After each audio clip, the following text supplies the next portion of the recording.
බොම්බිලි බැදුමක් රසට හදාගන්න හැටි තමා මං කියලා දෙන්නේ. මෙන්න මෙහිම හොඳට බොම්බිලි ටික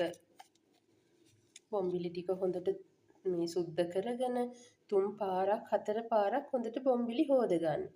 ඊට පස්සේ බොම්බිලි එකට හොඳට ලුණු ටිකක් එකතු කරගන්න.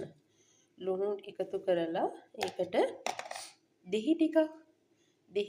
දෙහි කෑල්ලක් හොඳට මිරික ගන්න. ඊට පස්සේ මේක හොඳට අතගාලා විනාඩි 5ක් විතර තියෙන්න අරින්න. හොඳට එතකොට මේකට දෙහි ඇඹුල් එකතු කරගෙන මේ අල්ලලා ඒක ගඳ අඩු වෙනවා. මේ බොම්බිලි වල සාමාන්‍ය පොඩි ගඳ ගතියක් එනවනේ කරවල. ඉතින් කොහොමත් ගඳයිනේ. මේ ගතිය අඩු කරගන්න තමයි මේ හදන්නේ. ඉතින් මේ බොම්බිලි වෙන කරවල වගේ නෙවෙයි. හරිම ගුණයි. මොකද මේක මේ මාළු වලට ගන්නෙ නෑනේ. ඉතින් මේ බොම්බිලි මාළුවා මේ කරවල සඳහාම විතරයි ගන්නෙ. ඒ හින්දා මේවා පොඩි අයට හිම ගුණයි. ඉතින් කන්නේ නැති අය ඉතින් ඒක මේවට ගඳත් එක්ක මේකේ එන කොයිලත් එක්ක මේවා කන්නෙම නැති අය ඉන්නවා. ඒ වුණාට මෙහිම හදලා බලන්න හරිම රසයි. ඊට පස්සේ මේක විනාඩි 5ක් විතර තියලා අපි මේක බැද ගන්න ඕනේ. මේ තියෙන හොඳටම බැදගත්ත මේ සරසර ගාන සද්දේ එන්නේ හොඳට බැදගත්ත බොම්බිලි ටික. මේක හොඳටම බැදලා තියෙන්නේ. මේ අර පාගෙට බැදලා නැහැ. ඊට අපි මේකට දාගන්නවා මේ කරවල බැදුම වගේම තමයි. ඉතින් මේ දන්නව හැමෝම.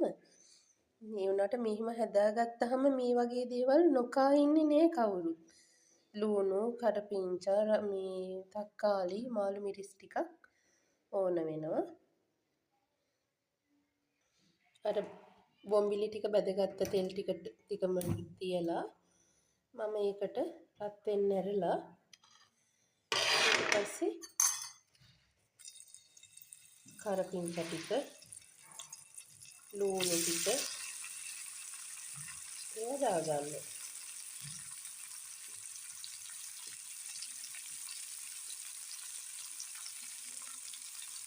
මාළු මිරිස් ටික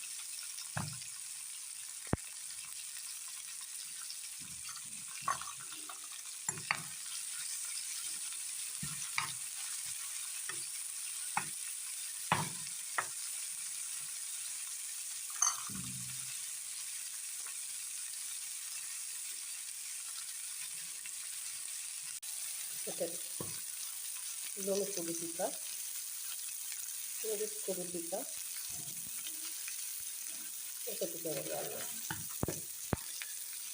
ඊට පස්සේ ඒක හොඳට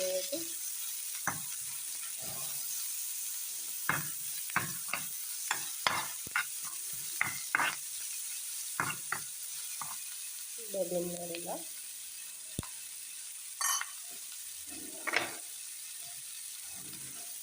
තක්කාලි ටිකක් දාගන්න. මේක හදලා කාලා බලන්න. කන්න නැති අය වුණත් මේ අර මේ බොම්බිලි ගඳට කැමති නැති අය ඉතින් කොහොමත් නෑ සංගාවක් වුණත් කන්න නැති කෑමක් කන්නේ නෑ මොන විදිහකට. නමුත් අර නිකමට හරි කන්න හිතෙනයි මේ විදිහට හදලා කාලා බලන්නකෝ. ඇත්තටම රසයි. කලින් නම් මම කෑවෙත් නෑ ඉස්සර මේ දේවල් මේ බොම්බිලි කියන එක. අද මම මේක මේ විදිහට දෙහි ලුණු දාලා හොඳට බෙදලා පැත්තකට තියලා මේ විදිහට ලුණු සෙන්ට්‍රාදිය දාගත්තාට පස්සේ ඒක කන්න පුළුවන්. ටිකක් වැඩියෙන් බෙදලා තියනවා දැන් සැර කන්න නැති බබෙකුට අර මේ පොඩි අයට දෙන අර ඒ බෙදපු ටික උනත් දෙන්න පුළුවන්. දැන් මේක ඊට පස්සේ අන්තිමට වගේ තමයි බොම්බිලි ටික එකතු කරගන්න. මොකද අර හැම්බෙනවා වගේ එකක් එක්ක රස නැහැ. මේක අර ඉවලට කන වෙලාවට මේ ලුණු බැටුම හදලා පස්කාල එකතු කරලා ගත්තම එතකොට මේ අරක හොඳට ක්‍රිස්පි ගතියට තියෙනවනේ බොම්බිලි කෑල්ල. ඉතින් හදලා කාලා බලන්න. රස නම් කියන්න. හොඳයි කියලා කමෙන්ට් එකක් එහෙම දාන්න. ස්තුතියි.